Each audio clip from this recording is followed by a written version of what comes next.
Bu Lis. Waalaikumsalam, Bu Ya, Wahyu.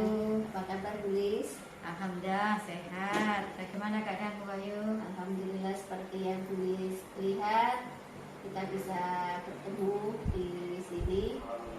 Saya Bu Lis dalam rangka tugas saya sebagai CGP untuk mewawancarai kepala sekolah ini Bu, berkaitan dengan pengambilan keputusan berbasis nilai-nilai kebajikan sebagai pemimpin. Siap ya Bu Lis ya? Mohon waktunya sebentar ya. Insya Allah siap-siap. Ya.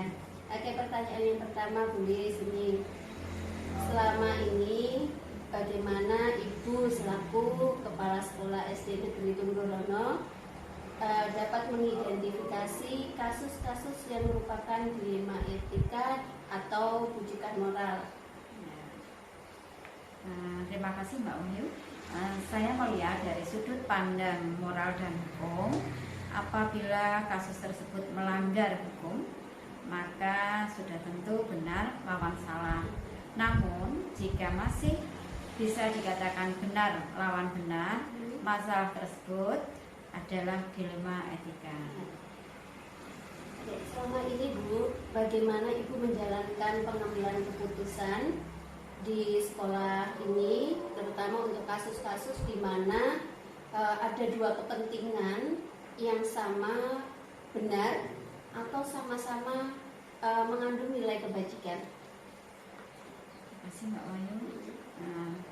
Selama ini saya melakukan identifikasi kasus dari berbagai sudut pandang, kemudian menimbang secara matang mana yang paling benar, dan keputusan tersebut saya ambil untuk kepentingan orang banyak yang menguntungkan semua pihak. Begitu ya Bu ya. Oke. Langkah-langkah selanjutnya atau prosedur apa Bu yang bisa Ibu lakukan selama ini? Langkah-langkah yang pertama yaitu menentukan penyebab permasalahannya dulu. Kemudian yang kedua, menentukan siapa yang terlibat. Lalu menanyakan kepada orang-orang terdekatnya saja, dan mendiskusikan dengan warga sekolah, serta membuat beberapa solusi keputusan dan imbang lagi dari berbagai sudut pandang sebelum saya mengambil keputusan solusi yang terbaik. Jadi menggunakan 9 langkah ya Bu ya. Ya. Oke. Selanjutnya nih Bu, pertanyaan selanjutnya, hal-hal apa yang selama ini Ibu anggap efektif dan pengambilan keputusan pada kasus-kasus dilema etika? Saya melakukan analisis kasus, kemudian menentukan solusinya, menyesuaikan dengan peraturan dan norma-norma yang berlaku, serta mengedepankan kepentingan umum.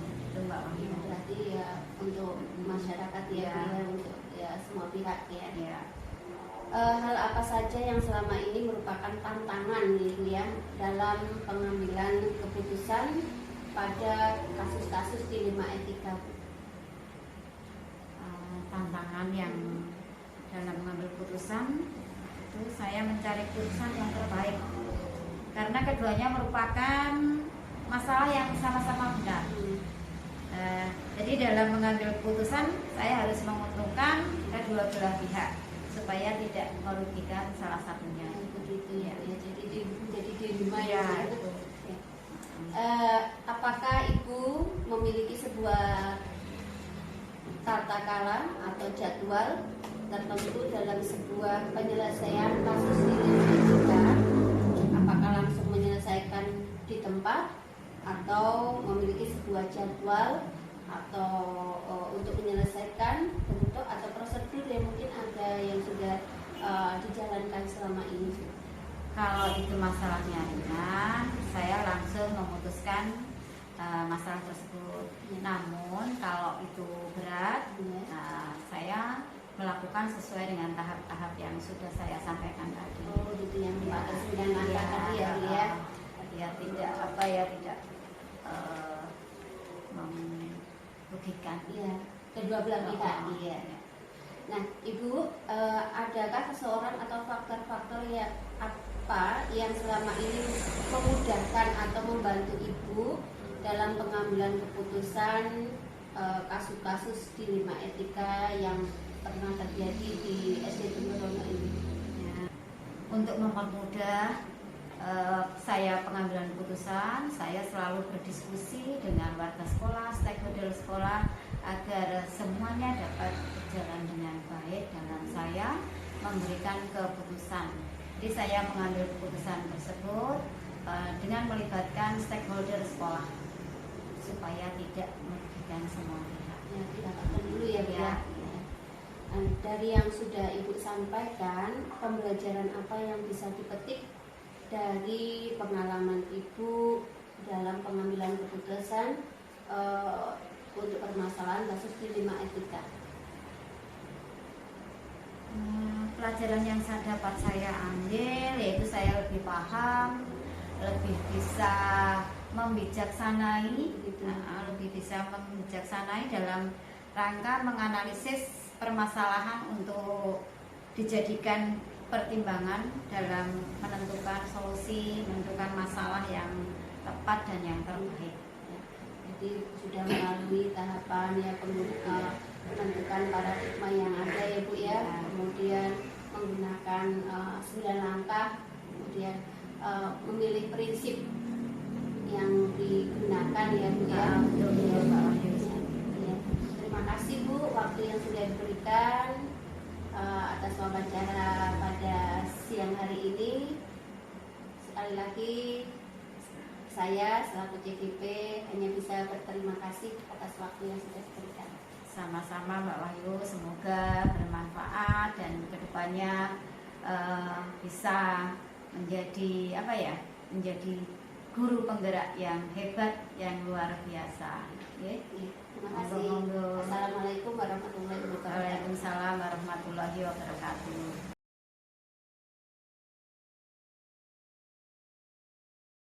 Assalamualaikum Bu Tri. Waalaikumsalam warahmatullahi wabarakatuh. Apa kabar Bu Tri? Alhamdulillah sehat walafiat. Alhamdulillah. Nah, seperti yang sudah saya sampaikan lewat WA berkaitan dengan tugas saya Putri untuk mewawancarai kepala sekolah ini, terutama Putri selaku kepala sekolah SD Negeri Pacor, karena tugas saya sebagai CGP Angkatan 6 Putri.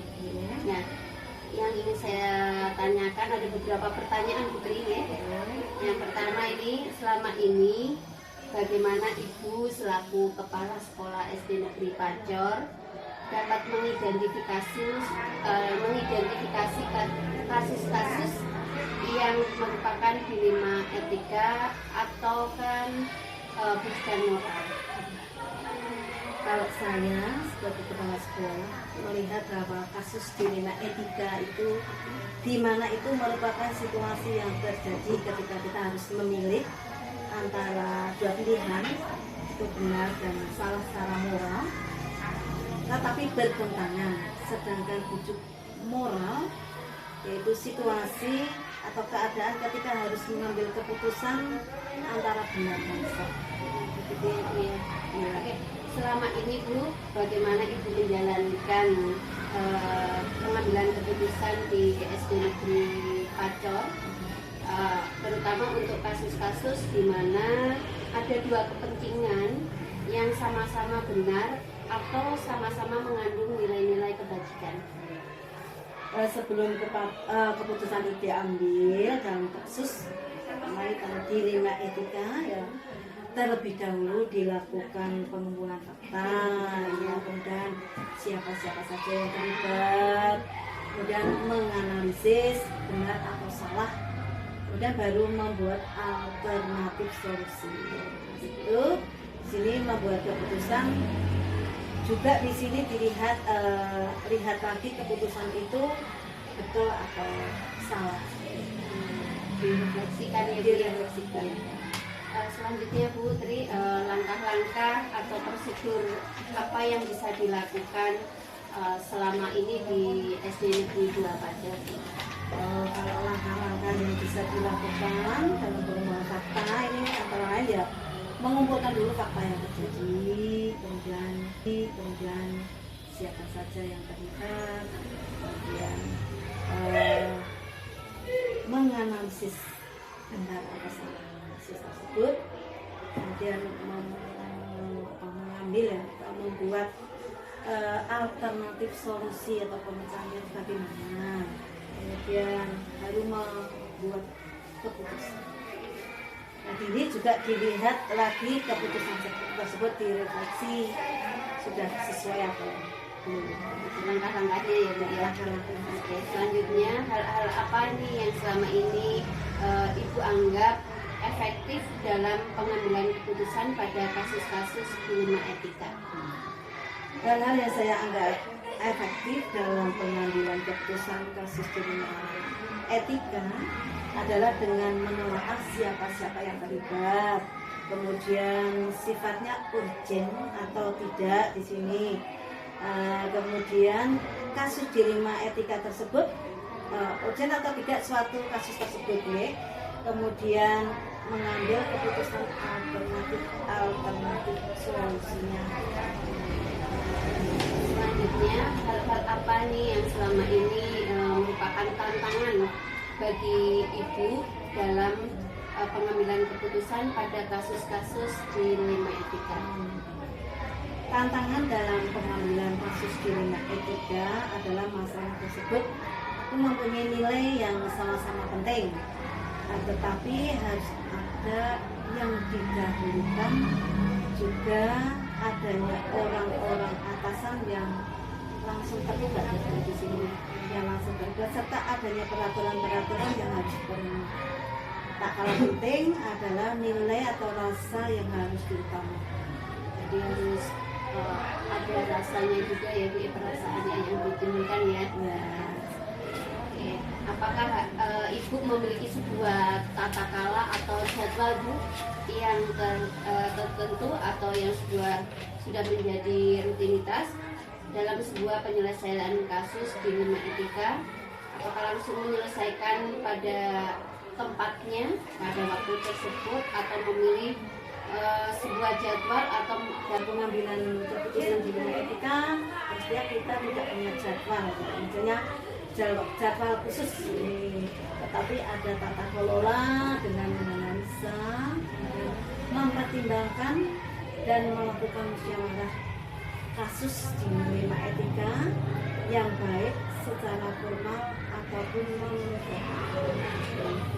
Adakah seseorang atau faktor-faktor yang selama ini mempermudah atau membantu Ibu dalam pengambilan keputusan dalam kasus dilema etika?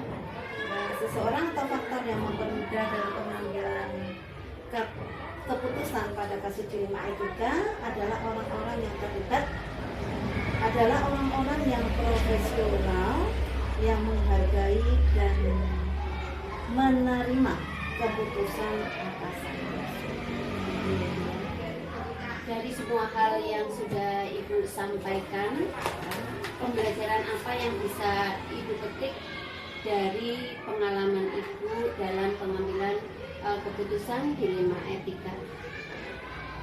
Yang bisa kami petik atau saya petik di sini pada kasus pengambilan dilema etika adalah sebelum mengambil keputusan harus banyak-banyak menganalisa kasus dulu. Kasus yang ada, banyak pertimbangan-pertimbangan, kemudian setiap keputusan ini pasti tidak mungkin membuat puas semua pihak. Mesti ada pihak-pihak juga yang kadang tidak merasa terlayani seperti itu. Nah, di sini semua yang terlibat pada pengambilan keputusan itu yang harus siap menerima, menghormati serta melaksanakan keputusan yang ditentukan. Gitu ya Bu ya. Berarti Ibu selama ini dalam menangani kasus dilema etika ini sudah sesuai dengan prosedur atau langkah-langkah sudah ditentukan, jadwalnya tidak dibuat jadwal tapi tetap dilaksanakan ya Bu ya. Oke Putri, terima kasih banyak waktunya. Mohon maaf nih sudah mengganggu waktu Ibu. Tidak, sama-sama ini juga ya sama-sama ya kayak diskusi ya diskusi tukar ya. Jadi saya tidak merasa terganggu dan senang terganggu bisa bertemu silaturahmi saya panggil mohon maaf. Iya, mohon pamit Bu, terima